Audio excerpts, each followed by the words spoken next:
Canal Acessibilidade para Todos. Compartilhem, deixem um like e se inscrevam. Olá a todos, meu nome é Abulai Dabo, espero que estejam todos bem.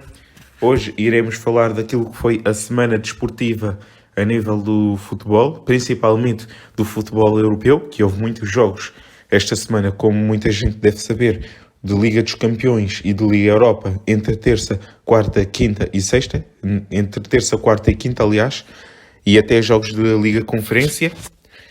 Vamos começar pelos jogos das equipas portuguesas, onde na terça-feira tivemos Sporting e Porto em ação. Tivemos o Sporting a jogar na Turquia contra o Besiktas e o Porto a jogar em casa contra o AC Milan, de Itália. Vamos por partes, começamos pelo jogo do Sporting, onde o Sporting teve uma goleada muito saborosa por 4-1.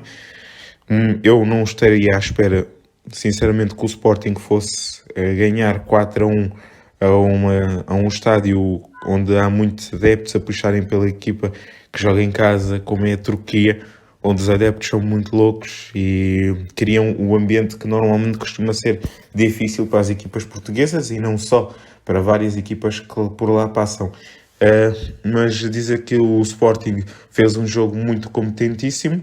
Já agora dizer quem marcou os golos foram 2 de Coates na primeira parte, 1 de Sarabia de penalti também ainda na primeira parte. Ainda pelo meio houve o gol do Besiktas,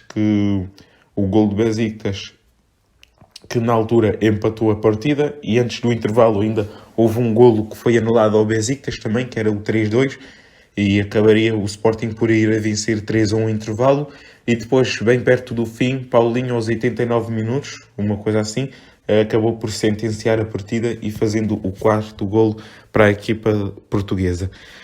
Um jogo tranquilo, onde o Sporting fez uma exibição muito boa.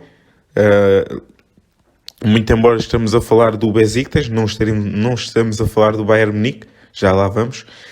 Estamos a falar de uma equipa que costuma jogar competições europeias, Liga Europa, Liga dos Campeões, e não sabemos se futuramente irá jogar a Conference League, só o futuro dirá, mas sabemos que o Besiktas normalmente costuma criar muitas dificuldades.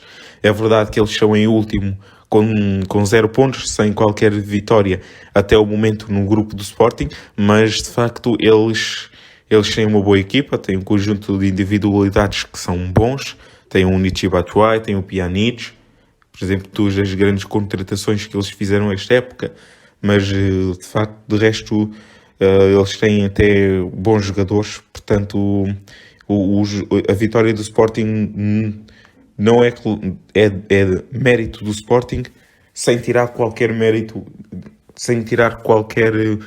à equipa do Sporting. O Sporting jogou muito bem e conseguiu uma boa vitória, ainda que estejamos a falar de um Besiktas num momento complicado.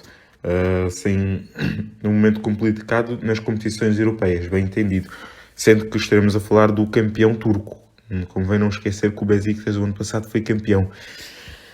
E um jogo competente, onde fez vários remates, teve muitas oportunidades de golo. O próprio Ruben Amorim disse que o Sporting poderia ter ganho por números maiores e que só ficou descansado a partir do quarto golo. É normal, no jogo de Champions, o facto de estares a ganhar por 2 golos de diferença e depois o teu adversário marca um golo e depois as coisas começam a tremer. De facto, entendo as palavras do Ruben Amorim e foi uma belíssima vitória do Sporting, que contribuiu para mais 3 pontos para o ranking português na UEFA. Agora passamos para o outro jogo, que opôs frente a frente o Porto e o Milan, no qual tivemos o Futebol Clube do Porto dominador em grande parte do jogo e o Milan, claro, a ser dominado pelo Futebol Clube do Porto. O Porto com muitas oportunidades. Na primeira parte teve uma bola posta logo ao início, a seu favor, que poderia ter dado o 1-0. De facto não deu. Eu não assisti a primeira parte, mas julgo que a primeira parte foi uma primeira parte em que o Porto dominou também. Teve oportunidades de golo, mas se calhar teve mais oportunidades na segunda parte do que na primeira. Na primeira não deve ter tido assim tantas, porque o jogo acabou 0-0, a primeira parte acabou 0-0. Depois na segunda parte o Porto entrou ainda mais determinado a marcar o golo ao Milan. Estava muito difícil o Porto acertar com a finalização, de facto, e era injusto o jogo ter tido outro resultado que não a vitória do Porto. Dizer quem marcou o golo do Futebol Clube de Porto foi Luís Dias, o colombiano, num remate a meias com o Mehdi Taremi. Até fiquei um bocado de confusão se foi o Taremi que marcou o Luís Dias, mas pelos vistos foi o colombiano, o ala colombiano do Futebol Clube do Porto, a marcar o 1-0, o único golo da partida. Depois o Porto ainda continuou a carregar, teve algumas oportunidades para o 2-0, não conseguiu fazer, e depois lá nos últimos 4 ou 5 minutos teve que levar com o sofrimento do Milan, que os italianos estavam a pressionar o Futebol Clube do Porto nos últimos minutos para tentar chegar ao golo do empate, algo que seria injusto face àquilo que aconteceu durante a partida com o AC Milan. Pronto, foram estas duas equipas.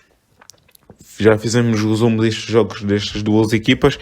Só de referir que nos jogos do grupo das respectivas portuguesas, tivemos o Ajax a golear o Dortmund por 4-0 em casa. E no grupo do Futebol Clube de Porto tivemos o Liverpool a ir à casa do Atlético de Madrid ganhar por 2-3, sendo que o Liverpool chega a ganhar 2-0 ainda no decurso da primeira parte, e no decurso da mesma o Atlético de Madrid acabaria por empatar, ou seja, o jogo ia empatado na primeira parte, sendo que o Liverpool teve a ganhar por 2-0, e na segunda parte o Liverpool acabou por resolver num penalti o jogo a seu favor, que foi marcado por intermédio de Mohamed Salah, sendo que o Atlético de Madrid ainda pegou um susto ao Liverpool, tendo o árbitro assinalado um penalti que depois haveria de ser anulado pelo vídeo-árbitro já perto do fim. E acabou por ser boas notícias para o Futebol Clube do Porto, uma vez que o Atlético de Madrid tinha os mesmos pontos tinha 4 pontos e o Porto tinha 1, antes da terceira jornada, mas tendo o Porto ganho e o Atlético de Madrid ter perdido, agora ficam os dois com 4 e em último lugar está o Milan com 0 pontos. Portanto, parece-me que vamos ter uma luta entre Porto e Atlético de Madrid para quem fica em segundo lugar no grupo. O Liverpool é claramente o favorito a ganhar os 6 jogos da fase de grupos. Se calhar irá ter mais dificuldades no jogo em casa com o Atlético de Madrid, porque o Atlético de Madrid parece-me ser a equipa que é mais capaz de fazer frente ao Liverpool. Vimos o Porto a perder 5-1 com o Liverpool e o Atlético de Madrid só perdeu 3-2, mas naturalmente o Liverpool é favorito a ganhar os jogos todos até ao fim, e vamos ter esse jogo decisivo na quinta jornada, creio eu. Nem é na quinta, acho que é na sexta jornada mesmo, em que vamos ter o Porto a receber o Atlético de Madrid no seu estádio, no Estádio do Dragão, e aí vamos perceber se é o Porto quem passa ou o Atlético de Madrid que fica com o segundo lugar do grupo. Esperemos que não, esperemos que seja o Futebol Clube do Porto. E agora, fazendo ponto de situação no grupo do Sporting, temos o Ajax a limpar tudo, como se diz na gíria do futebol. Tem 9 pontos, em 9 possíveis, 3 jogos, 3 vitórias. O Sporting Clube de Portugal está em terceiro com 3 pontos. O Dortmund está em segundo com 6 pontos. Se bem que ainda vai haver jogos decisivos, ainda vamos ter o Sporting a receber o Besiktas na próxima jornada, vamos ter o Sporting a receber o Dortmund na quinta jornada, o jogo da segunda volta, uma vez que o Sporting terá a obrigação de ganhar por diferença superior a um golo, se quiser ficar com o segundo lugar, porque o Dortmund na primeira volta, quando o Sporting se deslocou à Alemanha, ganhou-lhes 1-0, portanto vai ser um bocado difícil, mas tudo é possível. Com esta vitória do Sporting, as coisas ficam muito mais fáceis, ficam mais faz 6 para o Sporting. De resto, o Sporting com esta vitória e se não perder o próximo jogo, garante já a Liga Europa, na minha opinião, sendo que o Besiktas depois terá mais dificuldades para pontuar com o Ajax e com o Dortmund. Portanto, o Sporting, de resto, ganhando ou empatando o próximo jogo, fica com a Liga Europa garantida. E pronto, estes 2 jogos que eu referi de terça-feira. Depois também tivemos alguns jogos durante a terça-feira da Liga dos Campeões, quais podemos dar destaque. Tivemos o Real Madrid a ganhar 5-0 ao Shakhtar Donetsk na Ucrânia. Tivemos o Inter de Milão a quebrar a resistência do Sheriff Tiraspol, é verdade. Os moldavos estavam a surpreender muito e, de facto, perderam na terça-feira com o Inter de Milão, em Itália, por 3-1. Continuam líderes, continuam agora juntamente com o Real Madrid em primeiro lugar com 6 pontos. O Sheriff está com os mesmos pontos do Real Madrid. O Inter de Milão agora já tem 4 pontos. E o Shakhtar Donetsk realmente quem está a desiludir nestes grupos. Eu realmente estava à espera mais do Shakhtar Donetsk a fazer mais e melhor, mas de facto o Shakhtar Donetsk infelizmente não está a conseguir mais do que os pontos necessários para poder passar sequer às competições europeias.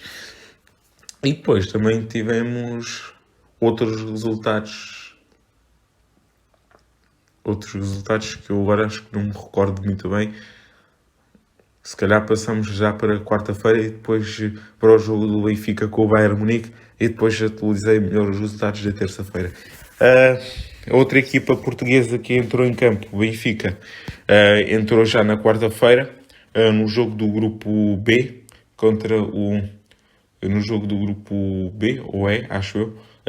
o Bayern Munique em casa, sendo que antes o Barcelona tinha jogado com o Dinamo de Kiev, já agora, e tinha ganho por 1-0 em casa. O Barcelona conseguiu a sua primeira vitória na Liga dos Campeões, esta época, visto que vinha de 2 derrotas. O Barcelona tinha perdido com o Bayern Munique em casa 3-0 e com o Benfica fora por 3-0 também. Agora venceu por 1-0 em casa com o Dinamo de Kiev. E ao passo que o Benfica recebeu, eu vou-vos já adiantar o resultado, mas o resultado não condiz bem com o tipo de jogo que nós vimos. O Benfica acabou por perder 4-0 com o Bayern Munique em casa. Um jogo em que o Benfica começa bem, faz uns 70 minutos muito incríveis, no sentido em que não joga, claro que não joga de olhos